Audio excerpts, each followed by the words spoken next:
I think relationship is the number one, the most important thing that's out there. Whether you're in sales and marketing, whether you're working in any corporate job, or whether you are in academia, wherever it is, like relationship is the number one thing. In this episode, we meet Dr. Alex George, a transformational leader whose journey began on another continent and led to an extraordinary corporate career here in the United States. From spearheading talent and leadership development to giving back through education.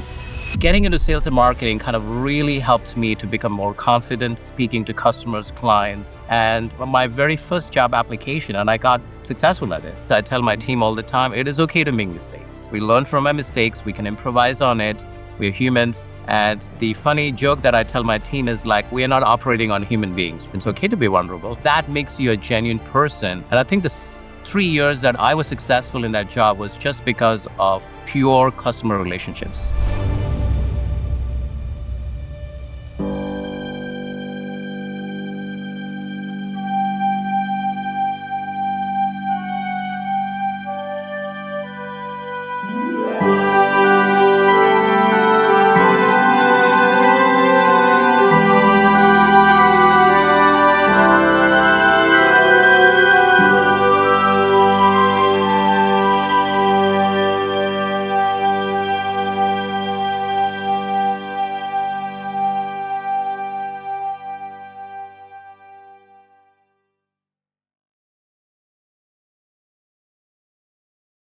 Success isn't achieved alone. It's built on connections, collaboration, and a shared vision. I'm Alex Ponce. In this episode, we meet Dr. Alex George, a transformational leader whose journey began on another continent and led to an extraordinary corporate career here in the United States. From spearheading talent and leadership development to giving back through education, Dr. George exemplifies how fostering strong teams and empowering the next generation can create a lasting impact. So good morning, Dr. Alex George. How are you? I'm doing great, Alex. How was your drive in? Drive was fantastic. I mean, I was surprised, like coming into Miami, it wasn't bad traffic. You're about the only person on earth who's ever said that, because everyone I talk to, it's a disaster area. So I'm glad it worked out for you. Maybe I was lucky. You are a very lucky person. That I do know for a fact. So we're here today in order to do a masterclass on you, to find out what makes you tick as a successful person and what advice you could give to other individuals that are either entering the workforce or pivoting into a new direction. It's always good to hear from people that have already made it, have already taken that journey and done it well. So I wanted to start at the beginning. So why don't you tell me about how you began in your career? What was your first employer scenario, and what you experienced there as an employee for the first time dealing with life? Absolutely, Alex. But first of all, thank you for having me here. Happy to share some of my experience and insights, with you as well as with the students and the team as well. So my very first job was actually in sales and marketing, actually. And I think that was kind of like a very, very good experience for me, because I wasn't really the outgoing person in school and college. I never participated in any competitions, plays, or anything like that. And really, I was thrown into the workforce, kind of like out of choice, for lack of better terms. I needed to work. Okay. So getting into sales and marketing kind of really helped me to become more confident speaking to customers, clients. And it was my very first job application, and I got successful at it. So they accepted me as a sales representative, and I used to sell pharmaceutical products. Okay. So going into doctor's office, meeting with them, meeting with pharmacists nationwide, and selling these products. I think I did that for about 3.5 years. But that really kind of gave me more confidence and really helped me get out of my shell that I was in for the last, 10, 15 years in school and college. And I think that is kind of the foundation of what really led me to where I am today. So this was your first job? This was my very first job. Right off the bat, right in the deep end. Correct. I saw an advertisement on newspaper. This is many years ago. And I applied and they called me and I went in and I gave my best shot and I got the job. What was that first week like?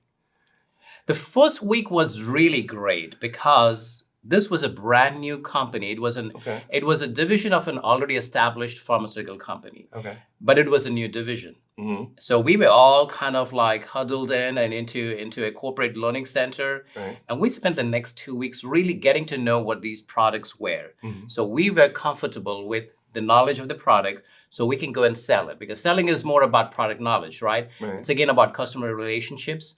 So the first 2 weeks were really good, meeting with your coworkers, building relationships, the camaraderie. I still connect with a lot of people on LinkedIn. I mean, they're all in different countries across the globe. Right. But that was really, really one of the most memorable experiences, I would say. Okay, but do you have a medical background? I don't, but my major was in chemistry, so that really Oh, helps so me. so you have enough of a foundation that you would Yes. understand the Yeah. basics of it. Yeah. All right, so you're working there, you're doing sales and marketing. I'm assuming within that period of time, you didn't stay in the same position. You probably rose through the ranks somehow. So explain that process, because a lot of people think, oh, I want to get into leadership, but maybe someone will give me the position. And that's not exactly how it works. So at first, you're a salesperson, in effect. How did you transition, or did you transition in that company? I did transition a little bit, Okay. but, because I had spent about 3 years with the company. Okay. And I come from the mentality that I shouldn't be in a position for too long. Right. And this is an open secret. So, Well, tell us why. Tell us why. because that's just my personality. I like doing different things. Okay. And I cannot be put into a box. That's just who That's I a am. you thing. Okay. That's a me thing, right? So I need to be challenged. I need to do Okay. things that are bigger and different, Mhm. and I've stayed with the same companies for many years, Mhm. but I've been challenged to do something different. So within this particular very first job, I took on more responsibilities in terms of areas and territories that I know that was not given to me. Okay. So when they were launching this product into a new region, I volunteered and said, you know what, hey, this is something that is very close to the region that I cover. Mhm. I could perhaps go into this region twice a month and kind of establish the products in that region and so on. So I always asked for a little bit more. Okay. And that helped with, I think, job security wasn't the number one thing on my mind, but I think it helped with job security. Right. It helped building relationships. It helped me become one of the top salespeople in the company. Mm. So there was a lot of added benefits, but it wasn't really for more money or for more position or something. I just wanted to do something more than the average person. If that So makes sense. you will get more money if you're handling more clients and more Absolutely. territory, but that wasn't the primary goal. That's just like a benefit, a perk of Correct. that. Yeah, that was more of an afterthought. The relationships. That's interesting. So in you expanding your territory and you dealing with different vendors and different customers, you're expanding your what we used to call the Rolodex, your network, Yep. your LinkedIn, if you will, Yes. at the time. How did that benefit you on a day-to-day basis? Because obviously you know who your clients are. You're going to them, you're talking to them, you're sending them messages, emails, faxes, whatever the case. How did that help out over the term of the 3 years, though, building those relationships? I think relationship is the number one, the most important thing that's out there. Whether you're in sales and marketing, whether you're working in any corporate job, or whether you are in academia, wherever it is, like relationship is the number one thing. And I say this because we were tasked with building a brand new company. Right. I mean, the only credit that we had was that we were a division of an already established organization. Mhm. So we had some legacy attached to it, Mhm. right? We had some goodwill in the market, but it was all about the challenge of building a new product. And again, keep in mind, my history, this is all happening in India, in Bombay, right? Right. I mean, this is not the United States. It's a very different environment culturally. So, the physicians would not write your product or would not prescribe your organization's product immediately. Okay. But I was, not to toot my own horn, but I was able to really change that Okay. in many scenarios. I still vividly remember my area sales manager coming with me Right. as a new person, helping me coach my sales transactions and my selling spiel and pitch and so on. Right. And he used to tell me like, hey, what this doctor is not going to write. He never writes a prescription to any new salesperson. It takes at a minimum of like 3 to 4 months. You need to visit him and again and show him the loyalty and the commitment that you are interested in this company. You believe in the product. You believe in him. Only then he will write. And believe it or not, he wrote a prescription on the very first visit that I had. I don't know how. I think that was a you thing. I don't know. I'll probably take the credit, but I don't know what happened. But that did happen. Okay. So that was a very, very unique thing because, and this is an area sales manager who's very well experienced in that territory. He knows the physicians. He used to work for obviously a different company and was new to this company as well. So I think it's all about how you really present yourself, just being genuine, right? I have made many mistakes in my sales job, right? I mean, I can vividly remember the very first mistake that I made. Right. I never had the right first impression, for lack of better terms. How so? Because I'm meeting with this physician for the very first time. Right. And, once you do your sales pitch, you're supposed to give the physician a sample of your product. Right. Hey, this is a product, right? I mean, this happens in the United States too, for you to, try it on your patients or give it to someone who is, who can't afford the medicine and so on. So I do the sales pitch. It's a very, you don't have a lot of time to do the sales pitch because there are patients waiting outside and so on. So I do the sales pitch and I just walk out. I never gave him the product. And this is a very new product in the market. He has never seen it. It's not available everywhere. So obviously the goal was to give him the product so that he can try it on his patients and give me feedback. And then once you get good reviews, you can start prescribing. But I realized like after 5 minutes walking down the street, oh my God, I never gave him the product. I realized it. I came back, I knocked the door, excused myself and see if it was okay to get in. He said, yeah, please come in. I gave him the product and walked out.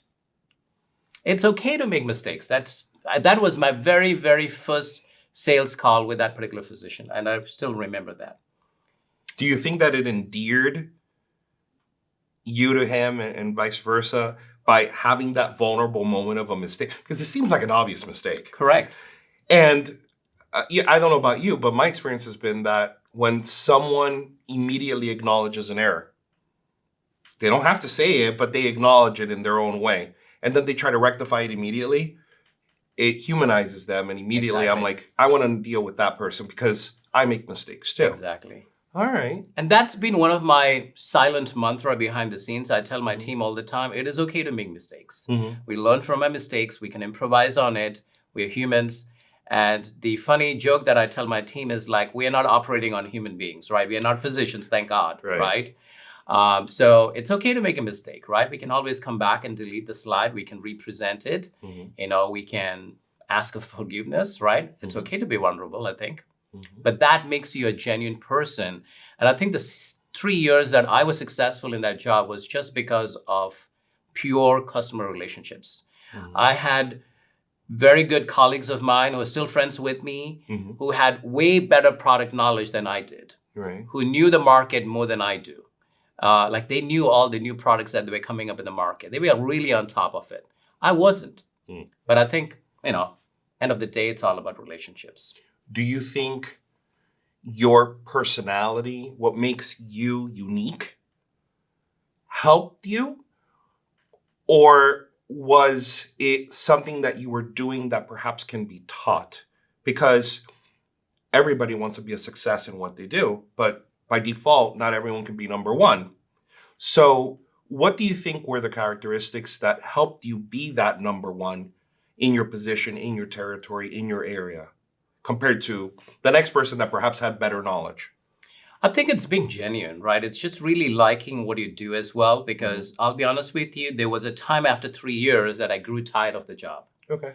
And I said, like, you know what? I don't see myself doing sales and marketing for the next 25 years or 30 years, right?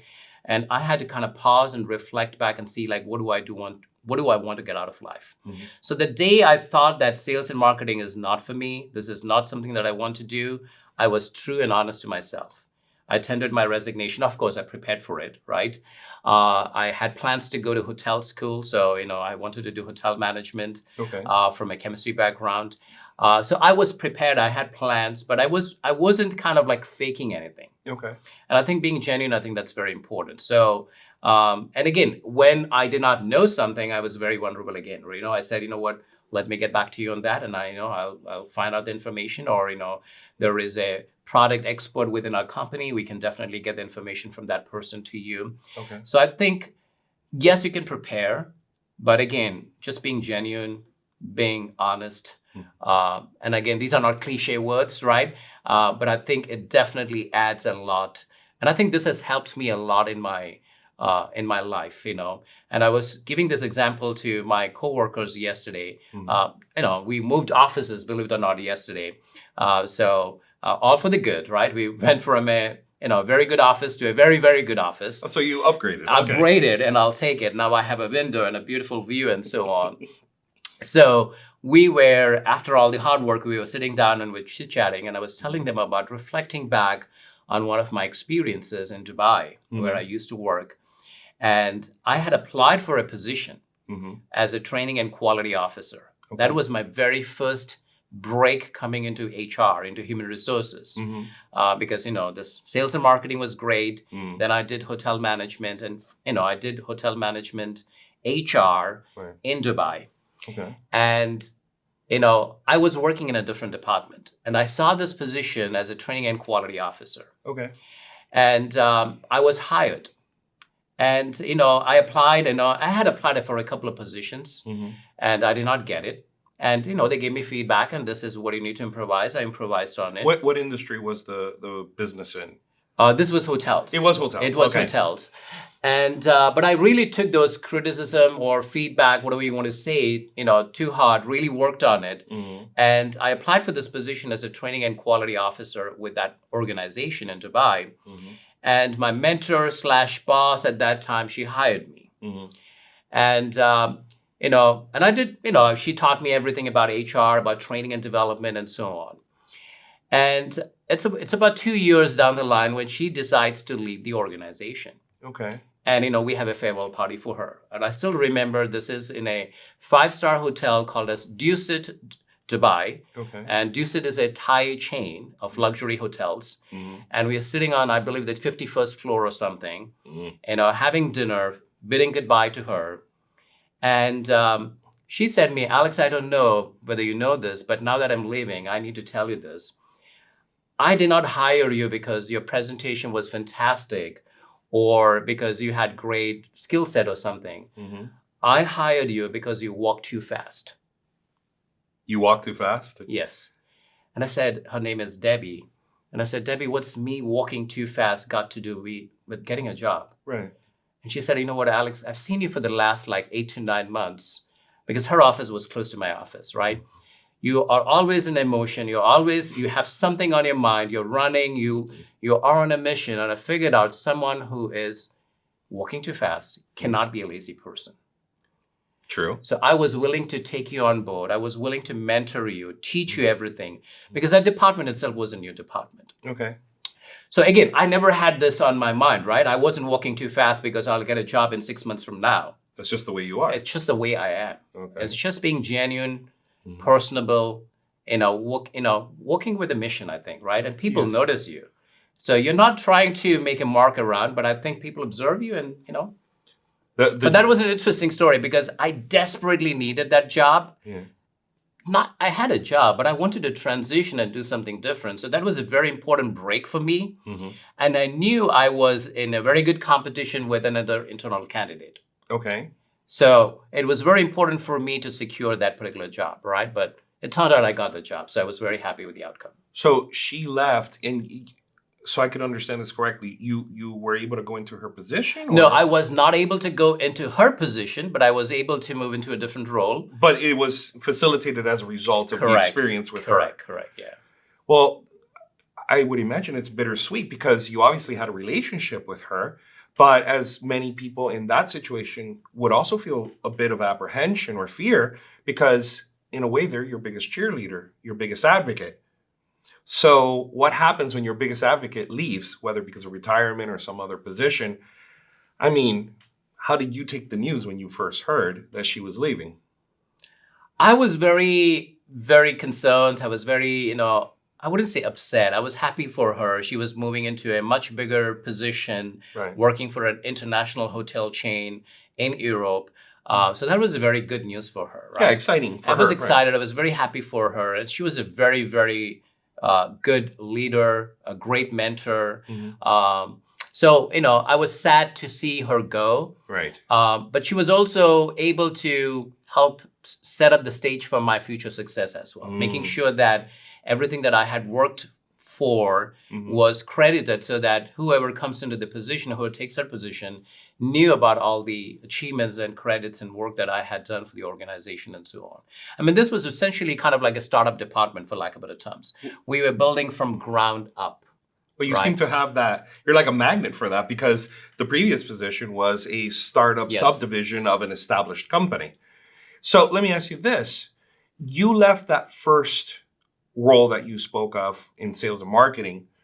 You know, you get tired. I mean, anybody who does the same thing for a long time, you're starting to feel, you know, the edges of that position. And you start looking for ways to shift it or change it, even if it means relocating to another employer.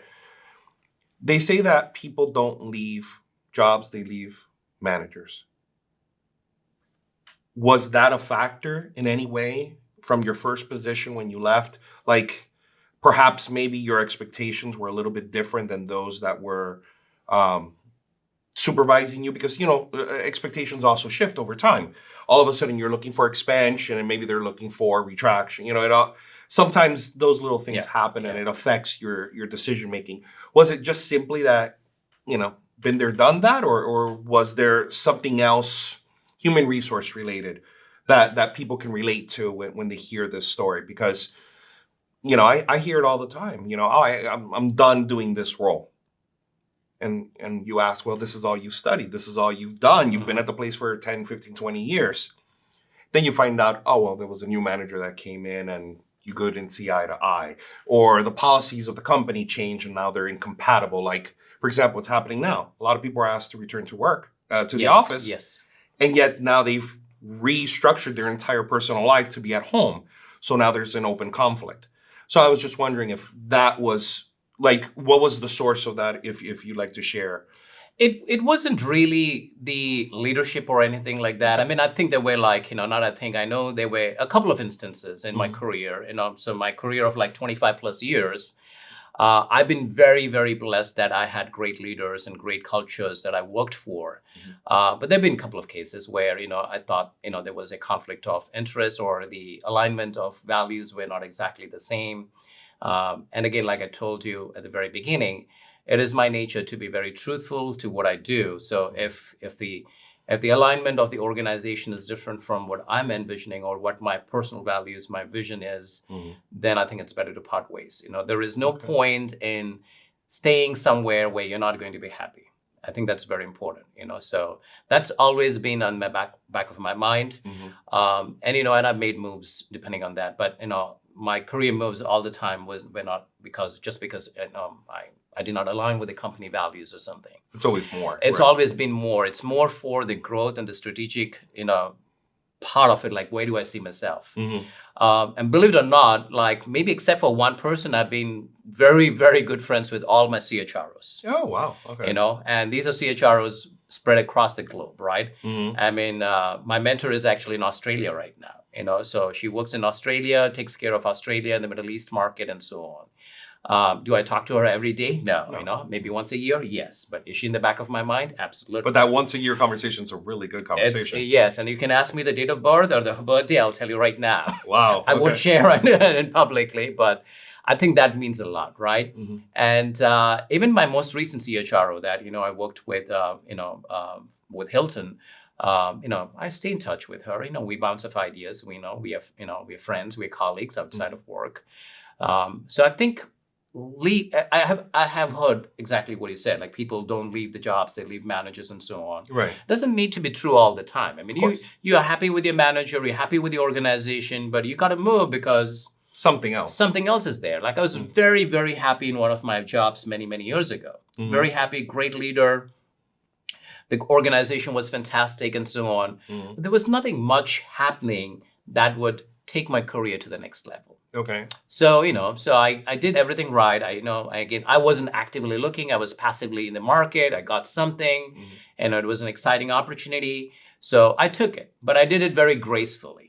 Okay. I gave more than the required 2 weeks notice to my team, to my leader, stayed, you know, in touch with them.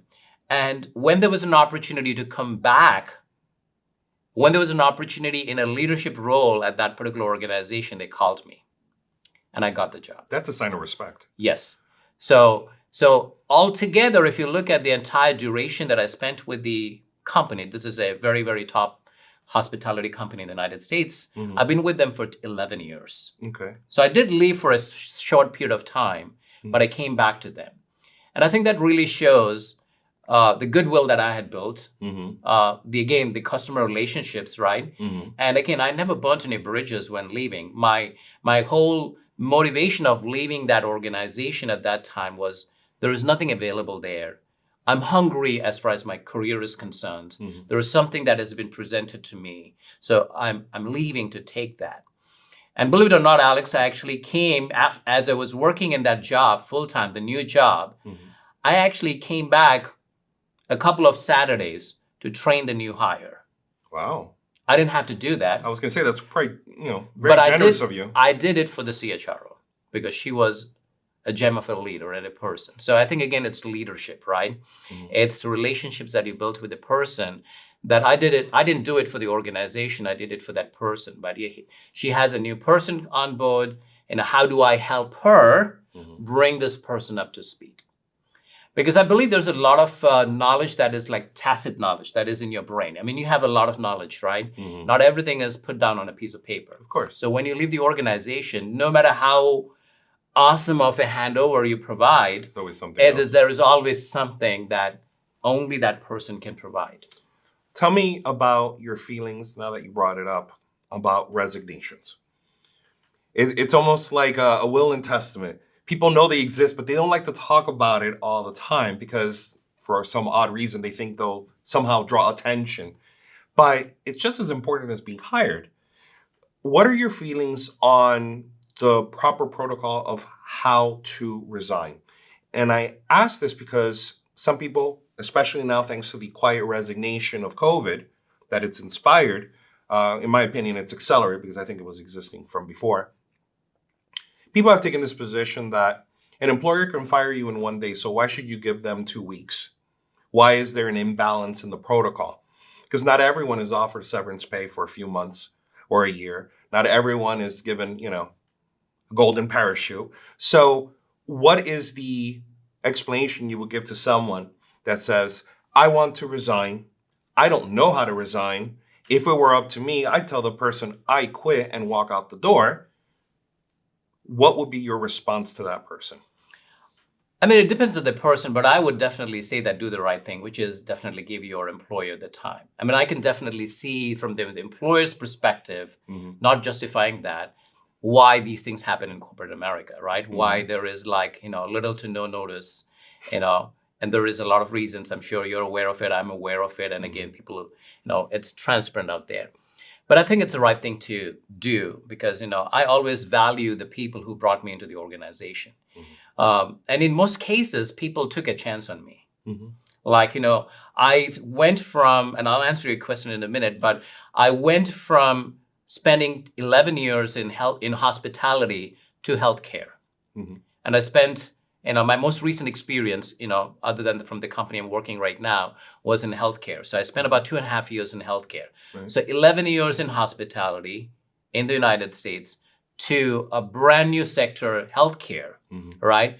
So the CHRO of the healthcare organization and the CEO took a chance on me, right? Like, hey, we believe he has the right skill set. They wanted someone with not necessarily with a hospitality background, but there's a lot of transferable skills from hospitality to healthcare, believe it or not, right? So we want someone, and I don't know, they probably saw something in me, I don't know. So I'm happy to be there. I went there. It was a very big learning curve for me but I adapted very fast, right? And that's why I think one of my biggest strength, if I can toot my own horn, is I adapt immediately. So I went from hospitality to healthcare. And when it was time to leave that particular organization, more for family reasons, because that organization was based in New York. And, I needed to spend more time home with my family and so on. So it was nothing against the job. There was nothing against the organization. I needed to be here. That happens, externalities, things Correct, from the outside world. absolutely, right? So again, I did very gracefully. I gave 3 weeks of notice. Oh, wow. And I stayed back with the organization as a consultant. Mm. Not that I will make, oh my God, 10 grand a year or something, but I volunteered to be there like, I can be on per diem or a consultant. So whenever there is something that comes up, just give me a call, just send me an email. And they graciously agreed to that and said like, because that market is a little difficult market. You don't get talent very easily.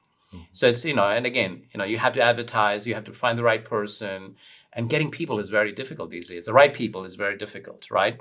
Well, that happened to me at the last place I was at, the last firm I was with.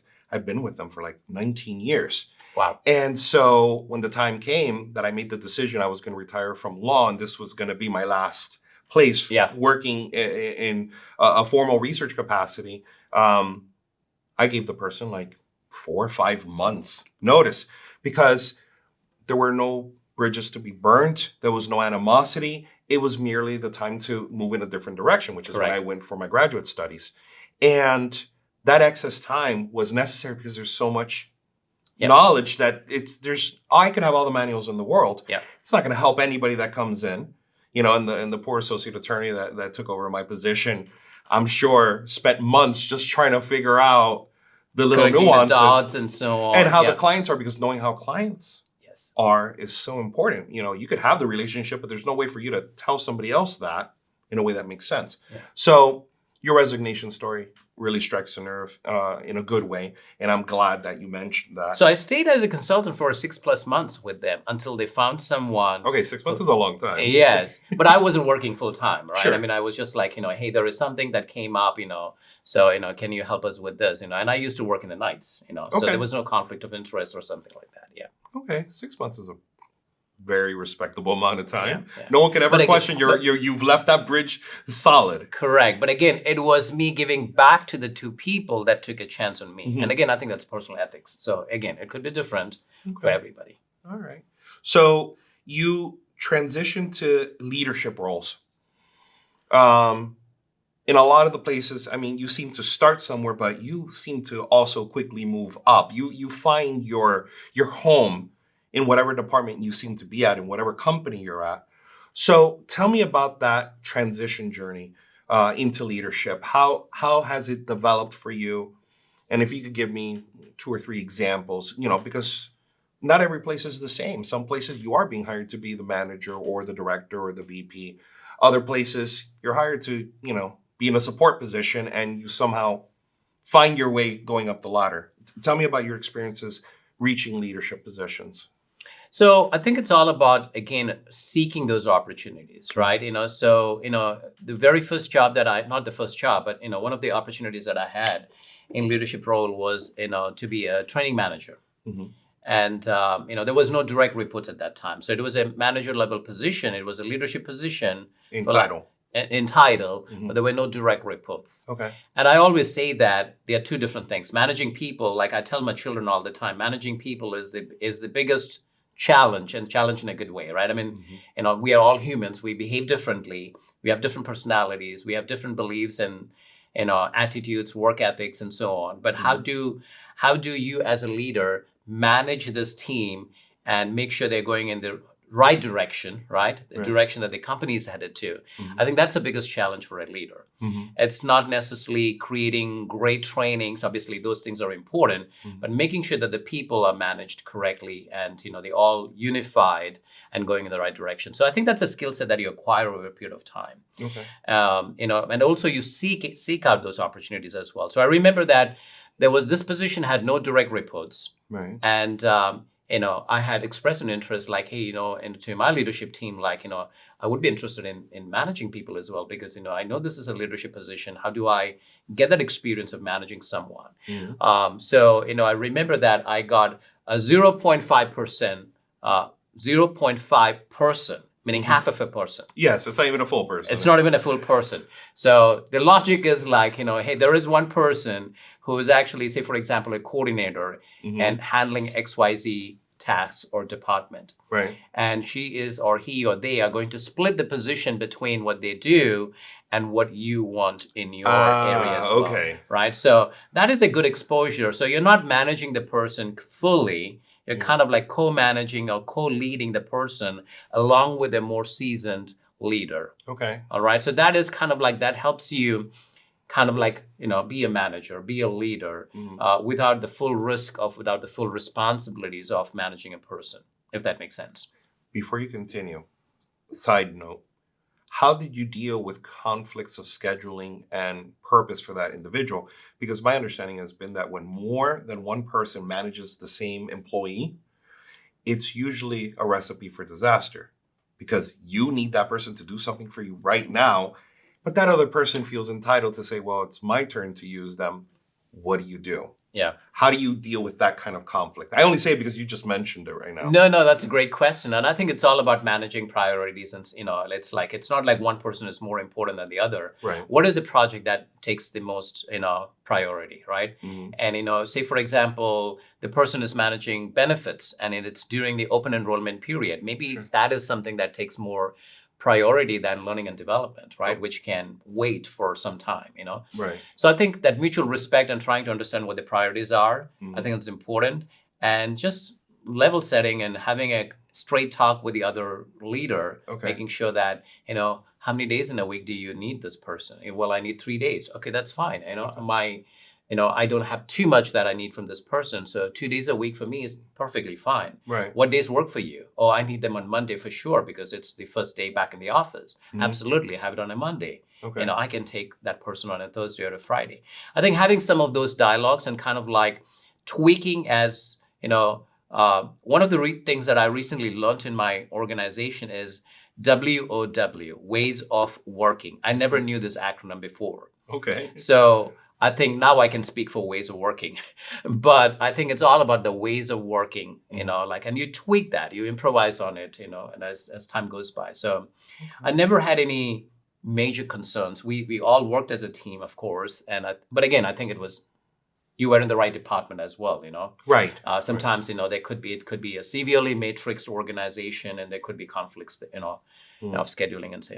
But I think that's, again, if you don't have, and again, not every position has the luxury of those direct reports. There are many positions out there that could sound like a leadership role, but you don't have a direct report. Right. I hear it all the time. Yeah. You've already earned the right to a certain amount of compensation, but the company doesn't want to give you that compensation because that compensation is associated to the title. So then you say, fine, give me the title, and then I'll take the compensation. And they'll be like, fine, only to find out that this position that's 3 levels up actually has 3 levels of nothingness underneath, because there's nobody you're reporting to, or that is reporting to you, rather.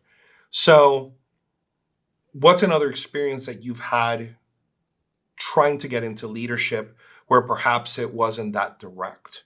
Perhaps you tried to go for it and you're up against somebody else, or for some reason you don't get it, because that also happens. People want the role, it's sitting right there, and for some reason it's elusive, or it's just not for you. And that's usually where the person leaves for another company that will give them that position. Has that occurred to you?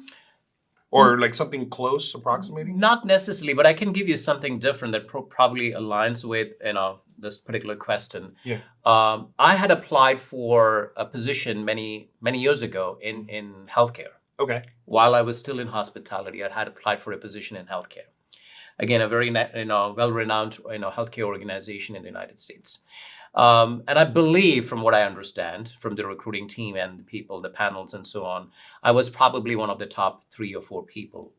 So again, there's competition out there, and I did not get the job. And that's fine. Things happen, but it never held me back in saying that I've given up on healthcare, because breaking into a new industry is very difficult, because you're typecast. Of course. No matter what your skill set is. I mean, I had a doctorate degree at that time.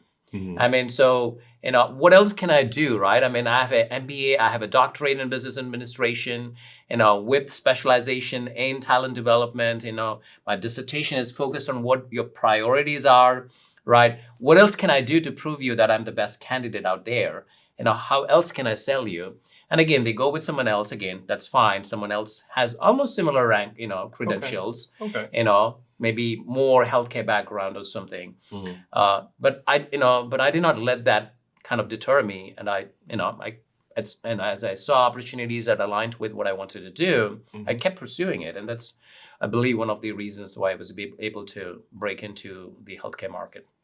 Do you believe in the concept that there's a dream job, or do you believe that you can make whatever job you're in your dream job if you have the right mindset for it?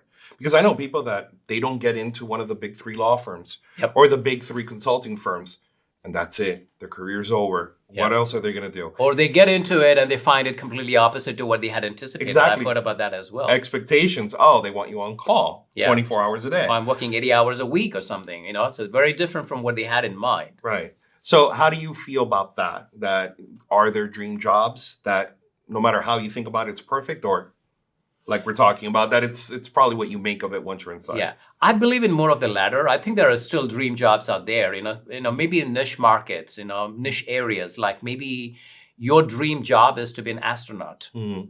Yeah, there's only that's a very specialized area, right? Yeah, right. So maybe that's your dream job, but in a dream area where you want to be in. But you could be working as an astronaut maybe for more than 2 companies, or maybe you have one particular company that you want to work for. That's your dream job or dream company. Right. But I believe more in the latter part of it, like how do you make the best out of what is given to you?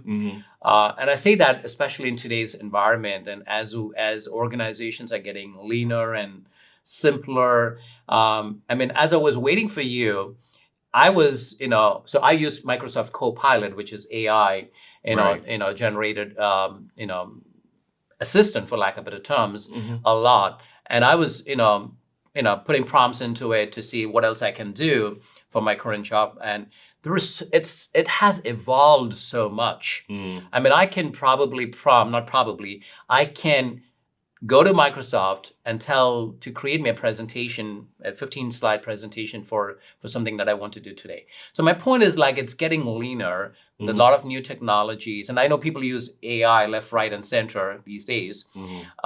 But human beings are human beings, and that's a whole different thing.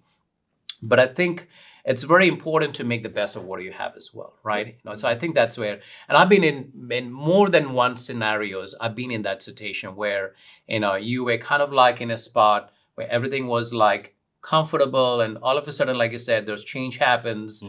And how do you make the best out of that particular change? Right.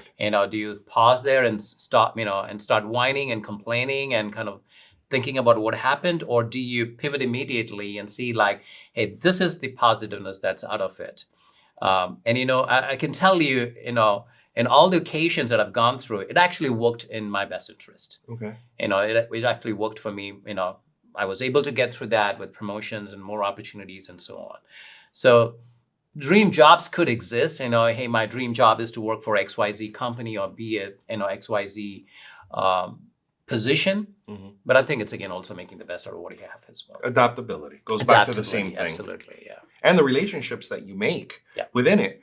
Well, that actually brings up another point.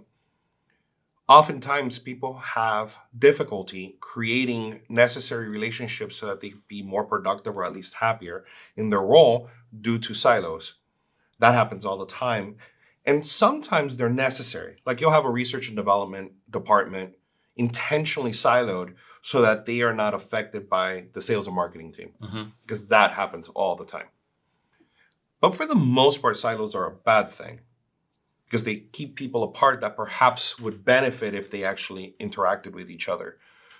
From putting on your HR hat, what would be your response to someone that says, I'm completely siloed. I know other departments exist. I don't really interact with them. And when I hear about interactions, it's usually, there's a certain friction. It's not openly hostile, I would assume, for most people, but there's enough of a friction to deter you from exploring it more. What would you say to that individual? I would say that I don't think you can kind of classify an entire department as not open or something. Could be the leadership in that particular department. It could be a few people in that department that has, and let's be honest, that happens. That is very much prevalent in the corporate world and so on, right? That does happen. But a vast majority of the people are open to talking to you, sharing ideas, Mhm. right? And this is my personal experience. I've really, seen both sides. I mean, people not ready to open up, not ready to share information, but there is someone else out there that who's ready to work with you. Mhm. So I think for the message would be like, if you are that person who really wants to get out of the silo, it's all on you.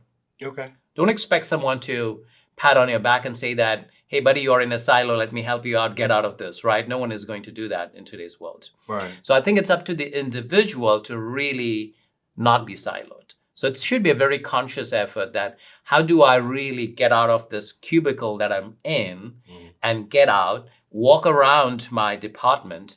And this is a very good question because, you'll be surprised to see like how many people don't know anything beyond the cubicle. Mhm. I mean, think about a scenario where you've gone to an organization and you ask someone for directions. Yeah. All they know is the first floor that they work in. Yeah. They don't know anything beyond the first floor. I mean, you don't even know what's happening in your building, right? Mhm. That's a sad state. So I think it's up to the person to really be proactive and see like what else is happening out there. Maybe there is something happening on the fifth floor that really jives with what my end goals are. And, maybe that's where I need to get in, right? So if you're not really getting out of the silos personally, then I think you're missing out on a lot of opportunities. And don't be put off by like a few people who will probably not share the information. And, there could be various reasons people don't do that. Maybe it's nature. Maybe there is, many reasons behind it without going into the details. But I believe there's always people out there. I'll give you one example. It doesn't really, may not fit into, the current topic, but when I went into healthcare, I reached out on LinkedIn. Now, as soon as I got the job, I immediately went and started researching everything on healthcare.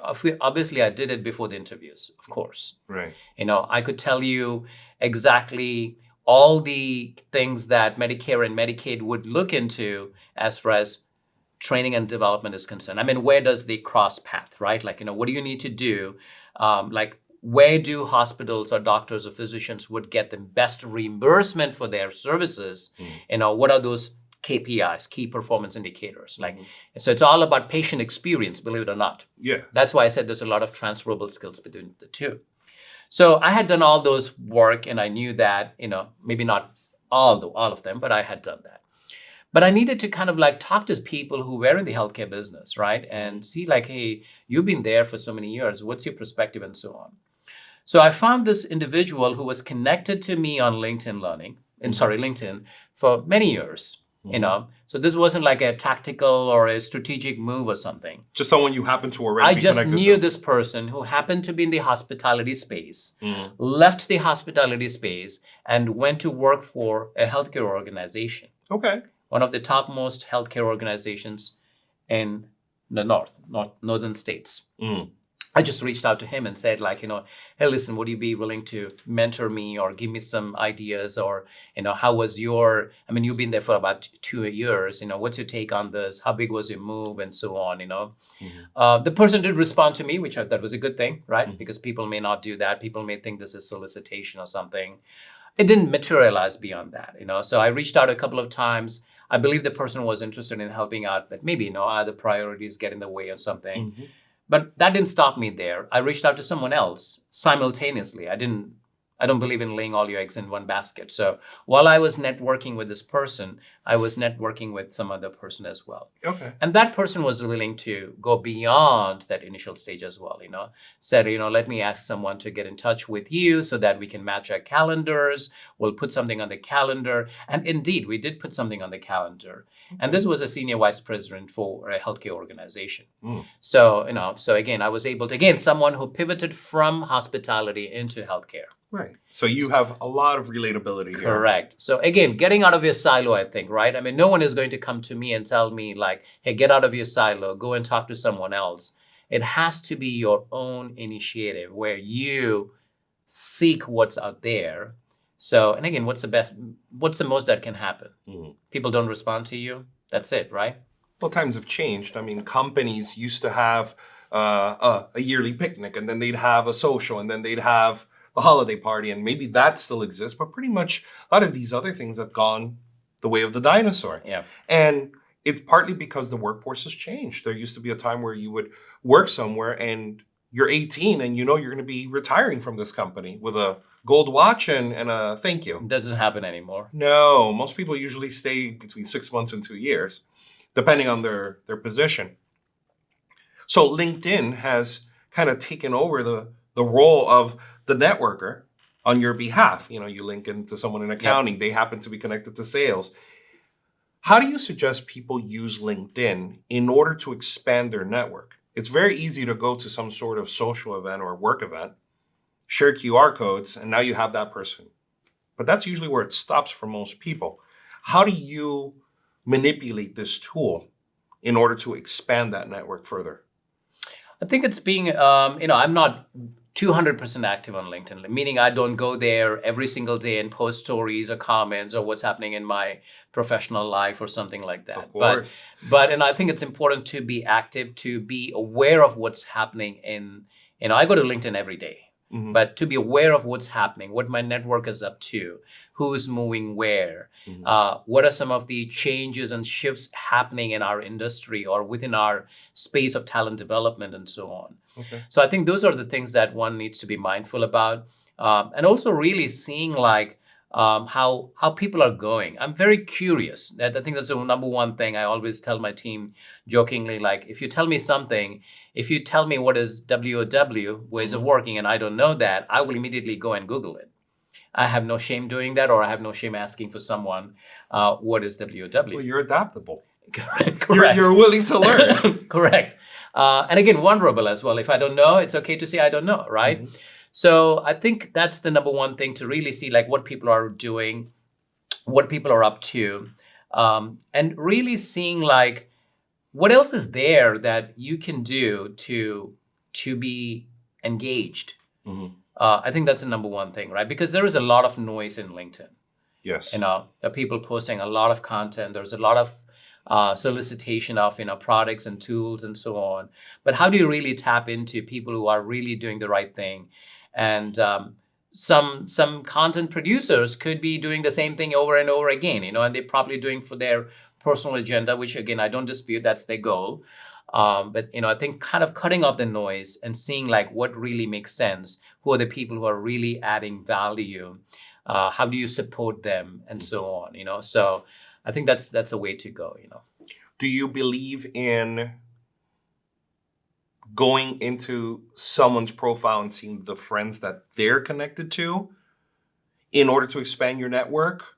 Because I've seen that that's kind of something that's been going on the last few years, where I'll be contacted on LinkedIn by someone that is a friend of a friend of a friend. And I'm like, we have no interaction. We're not geographically. We didn't go to the same schools. I went to Harvard. They went to Arizona State. Like just complete opposites for everything. Yeah. And I'm kind of at odds what to do with them, because in one sense, they would be an expansion of my network to an unknown area. But at the same time, it's a network I'm not familiar with because I'm not familiar with the person. So what are your feelings with that? Because you seem to be keen on pruning, on getting rid of things that create noise. Yeah. But what about expanding through these indirect ways? I think there are two strategies. So I purposefully do not go and seek out connections based on like, hey, Alex is connected with me on LinkedIn. Let me see his second and third connection and connect with them, just because I can connect with people. Sure. I don't do that. I'm very purposeful in terms of like whom I connect with. But if someone reaches out to me based on maybe your third connection or your second connection, not second, but your first connection reaches out to me and says like, hey, we're connected, with Alex, and, if it's a space that I want to be in, or if it's a space that I don't know, I would still do it as long as they're not soliciting something. And again, don't get me wrong, even for people who are trying to sell something, and you know this very well in the very beginning, if they're trying to sell something based on their title and position. And I've been a seller in my life, so I have a lot of respect for that.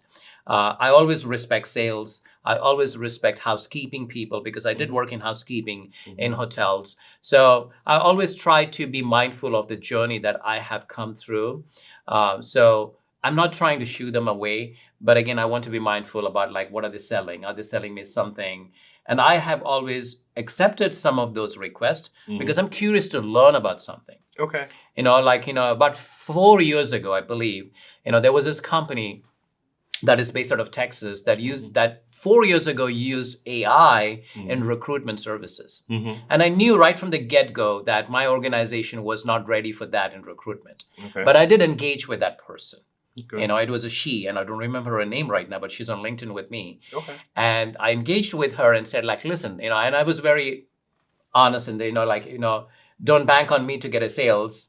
Probably, it's not going to happen, but I'm curious about this because you know what? There's no guarantee I'm going to be in this organization for life, right? I might move. Things might change in my organization in the next 5 years. So I want to know more about your product. Tell me more so I can educate myself.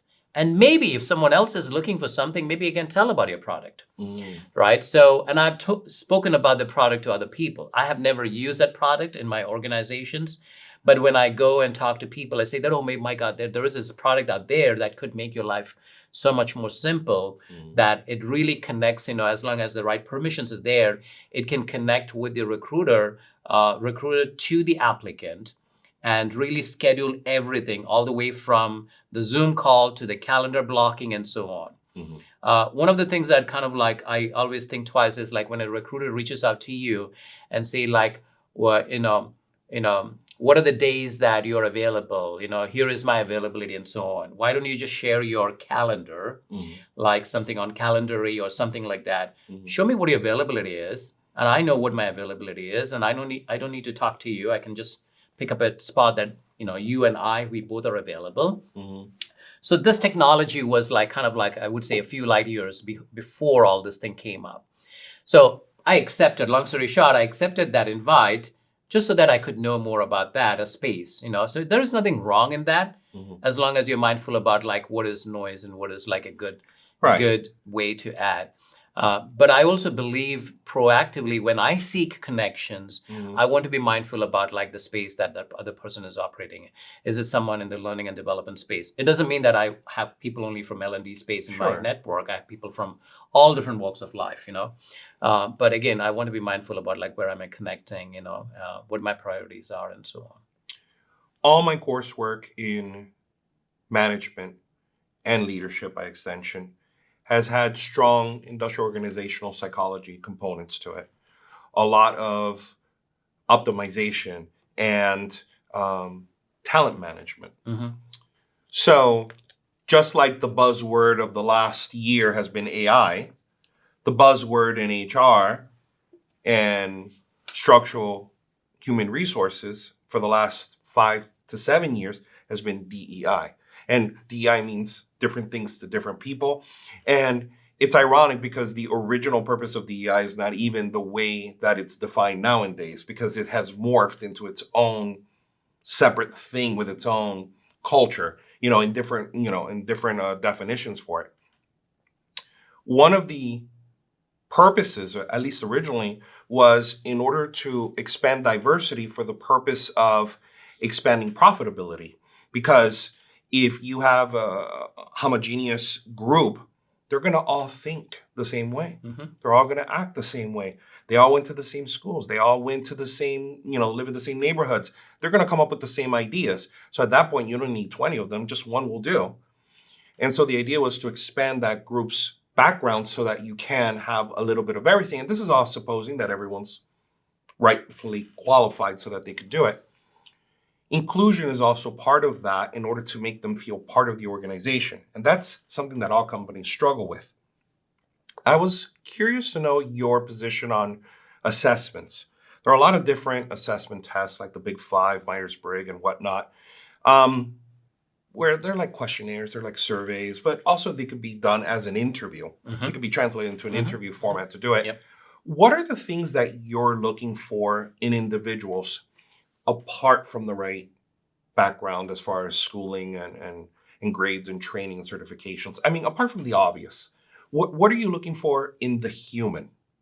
Because a lot of individuals that are either just got their bachelor's degree, they're 22, they're ready to conquer the world, or they're 42, just picked up a master's, they're thinking about a doctorate, and they're pivoting and they're finding that they're facing the same troubles that the 22-year-old. How do I apply for a job? How do I get on LinkedIn? How do I do that first interview? Because I've been working at the same company for 10, 15 years. What are the things that senior management is looking at in applicants, truly, from your perspective? Because, it's not just someone that does the job, right? There's a lot of other personality components to it. So what's your opinion on that as far as what's important? I think the most important thing is like being prepared for that journey, right? And again, most of us are not prepared for that journey. I mean, if you were to put me on a spot and tell me like, Alex, go and apply for an interview, I might be on the spot too. I need to consciously prepare for that interview and for that entire journey of applying for a new job. So, and that's why, again, you seek help from more experienced people. Okay. That's where you seek help from the experts, for lack of better terms, maybe someone who's a hiring leader or a hiring manager in an organization and so on. And what are the do's and don'ts of some of these things, right? Like say, for example, when you're attending an interview, like, I know the person being interviewed is supposed to talk, I don't know the ratio right now, but 80% of the time or something like that. I get it. But they should also know when to stop talking. Okay. So some people talk too much, right? So, and I can be one of those people. I can talk too much during my interview. So if I'm being interviewed, I dispute that, by the way. You're very measured. I give again, you it's that. a very conscious effort as well, right? So how do I meaningful? Not that I'm conscious right now, but I think it is. If I'm at an interview, right, and I'm interviewing for a job, I have to be very conscious and mindful that I stay on the topic. I limit my conversations to that particular space. Not that you're being a robotic person, but I know, but really adding value to the questions. And again, I like it to be more of a conversation versus kind of like a questionnaire. Here is what you do, kind of thing. So I think, again, kind of like really looking back into your own self and seeing like what your drawbacks are, what your limitations are, what your areas of opportunities are. Like I know that's one area that I need to focus on.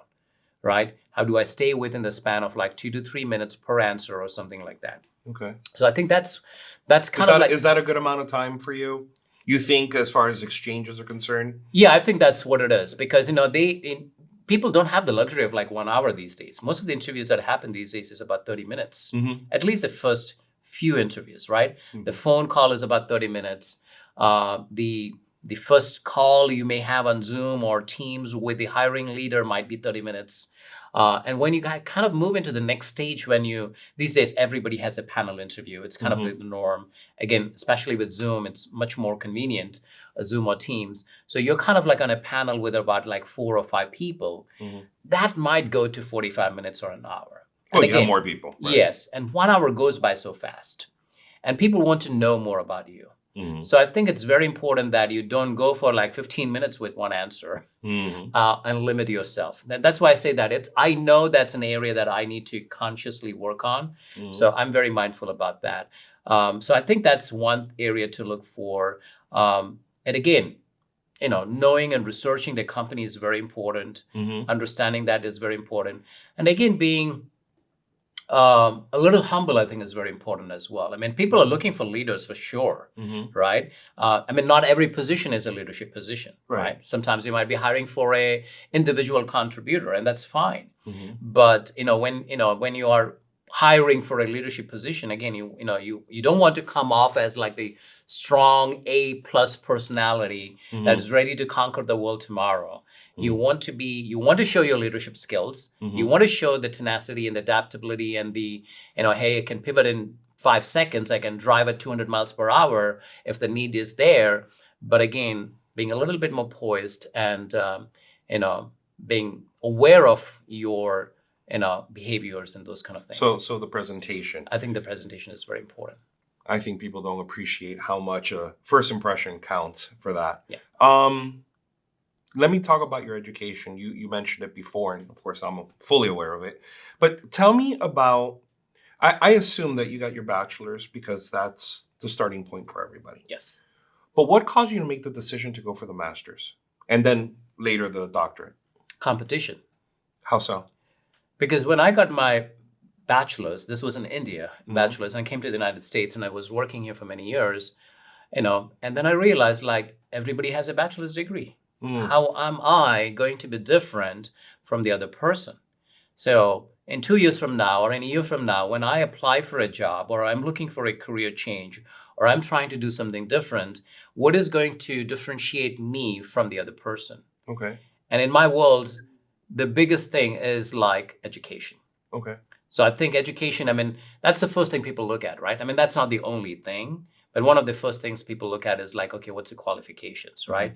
So the market was flooded with undergraduate degrees. So, and again, from my background and the way that I grew up, I was all about education and pursuing. My goal was what is the maximum that I can do? And I don't think there's any limits to it, but so I had a bachelor's degree and I said, okay, what can I do to get an MBA degree? Okay. And going back to college, when you're working full time with a family, with kids and so on, is very difficult.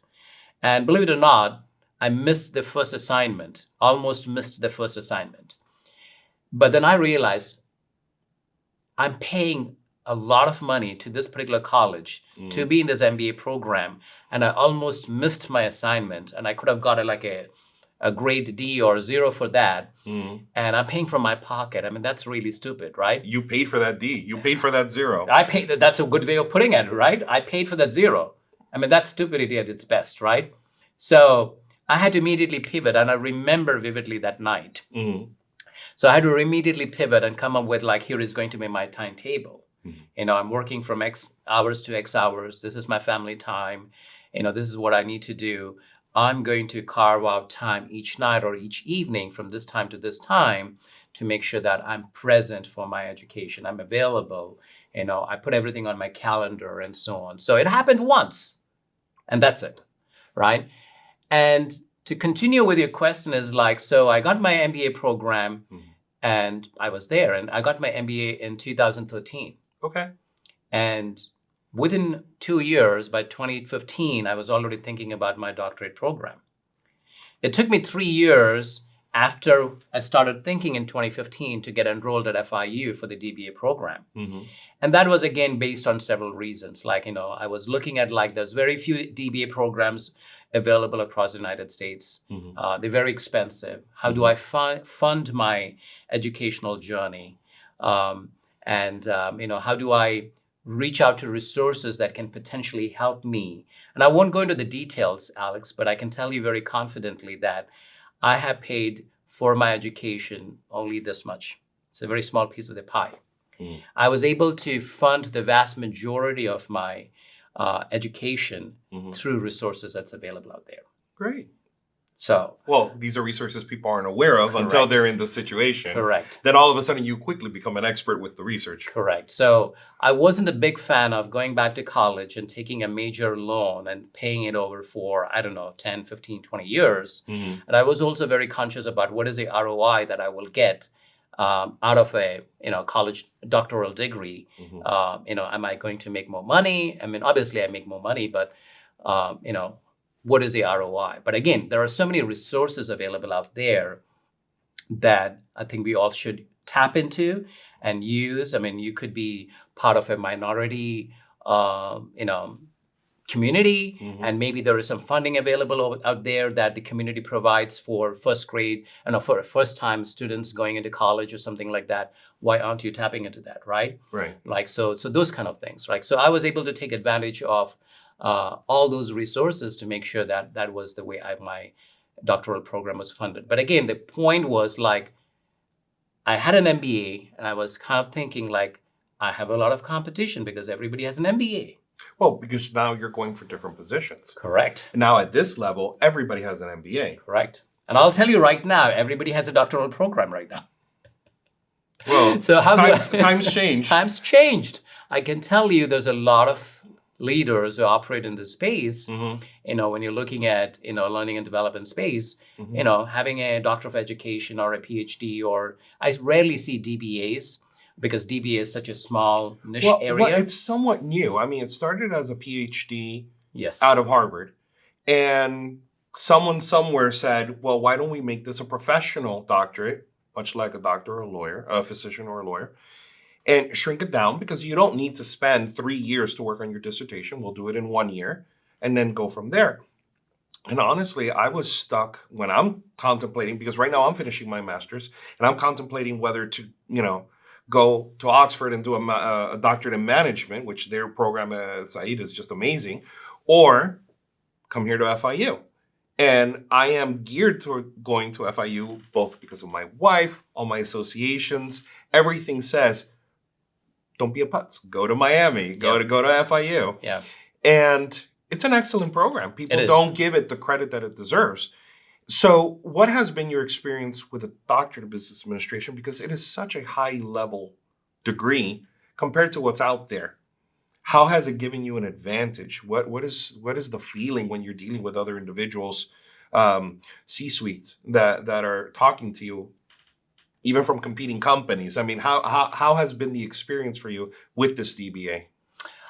It gives you a lot of credibility, and for lack of better terms, people value and respect, that education and that training, for lack of better terms, the educational training, I mean to say, that you've gone through. So, you don't look at certain things the same way. Like before the DBA program, I'll give you a simple example. You tell me to create a survey. I could create a survey in 10 minutes, and I'm pretty sure people do that today as well. Someone tells you to create a survey can be created in 10 minutes, especially with AI, right? It's almost like cheating.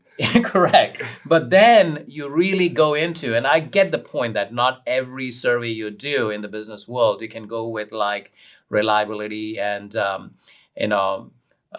validity and so on, right? I mean, it takes time for all these things, right?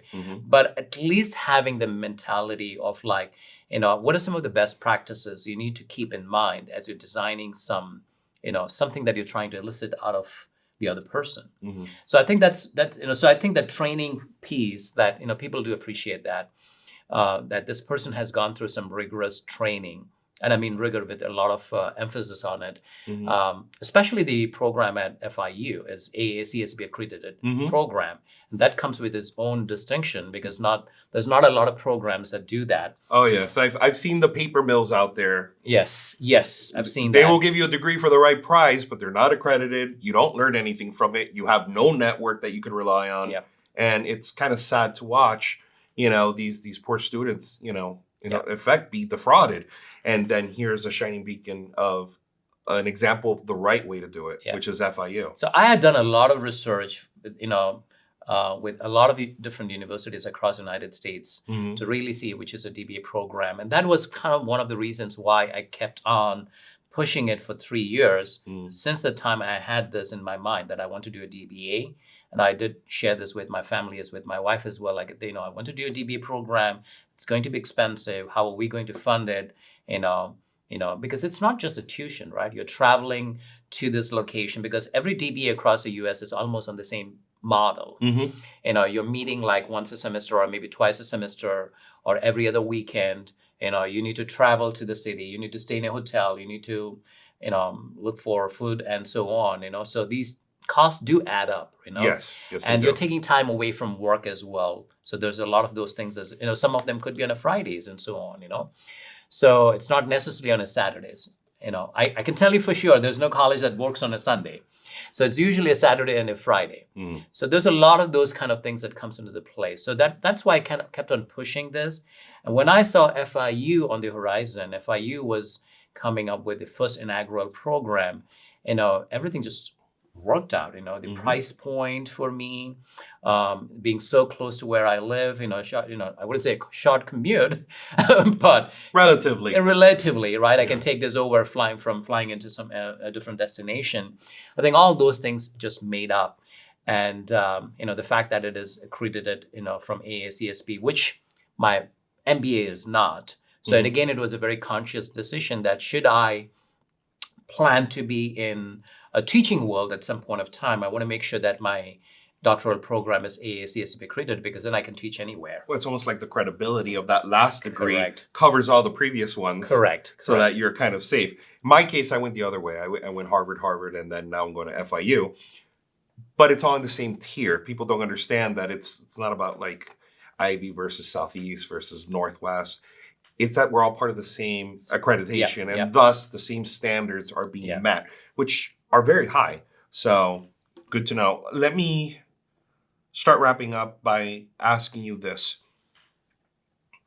You have an individual that's in their 30s, maybe 40s. They're looking to pivot, into a new direction.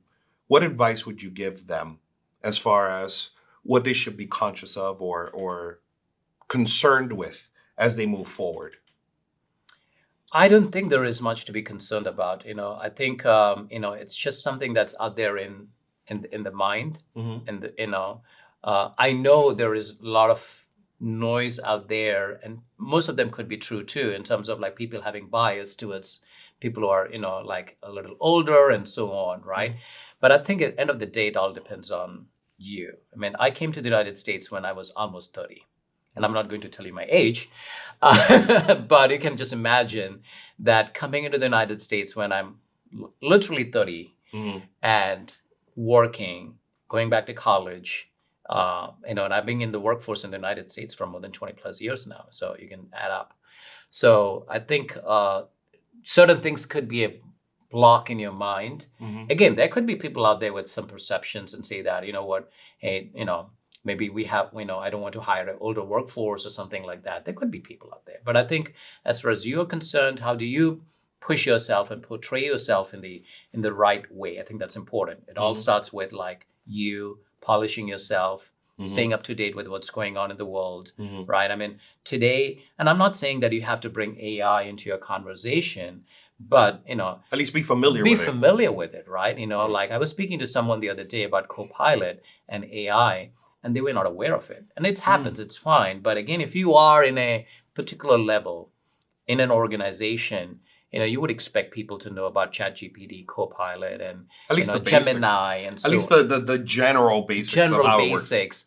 So, and it's okay to not to know. I mean, I don't know everything, and I'm not claiming I know everything. I don't think there's anybody who knows everything. But the point is like, how do you kind of like upskill yourself, right? And bring you up to speed with what's today's requirements and needs are, because that's something that you can't ignore. Right. I mean, you can't go into a workforce today for the vast majority of the jobs and be, I don't know, and say that I don't know about AI or I'm not ready to work with AI, because, that is the future, whether we like it or not, whether we agree or not, that is definitely going to be a part of it. So I think those are all the things, not sitting and saying that I'm 30 plus or I come from a country where I didn't have an education in AI or something like that.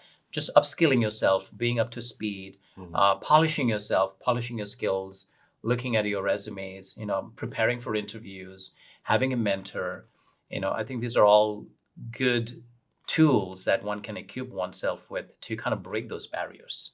And when you go there, and I have, not that I claim to be someone, but I think I've broken some barriers in terms of like, coming from overseas, being in this market, and making an addition to different markets, different industries that I wasn't part of. Like, I mean, getting into HR itself is very, very difficult. And then breaking into different markets within HR, different industries of HR, like hospitality, healthcare, and now a completely different market right now. I think you work for it and you work hard. I think it will come along.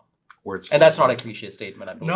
No, it's the truth. You got to keep working on yourself. And I also believe a lot in luck and being in the right place at the right time. And sometimes it just wasn't meant for you. Right. And I think that's the way to look at it as well. I know it's hard, and I've regretted, and I've not regretted, but I've kind of like, I keep on asking like, why didn't I get that? I go with the attitude that I was the best. Right. So it's very difficult to take it out of my mindset. But, I get over it after a couple of days and it wasn't meant for you. It wasn't meant for you, but I'm going to push forward and see what else is out there. Well, I can honestly say that you're one of the few people I know that you seem to have handled the challenges so well that they have almost become dares for you. How do I dare overcome them in order to move forward?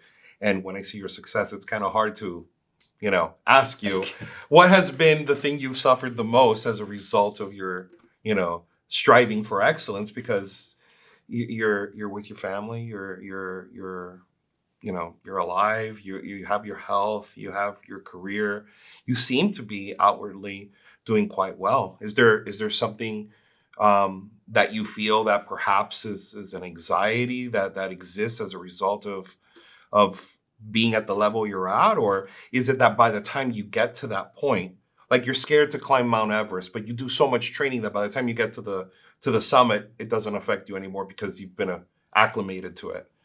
Yeah, I think, just go for it. And, I think, I don't have any major anxieties. I mean, I would have anxieties like we all have as human Sure. beings, right?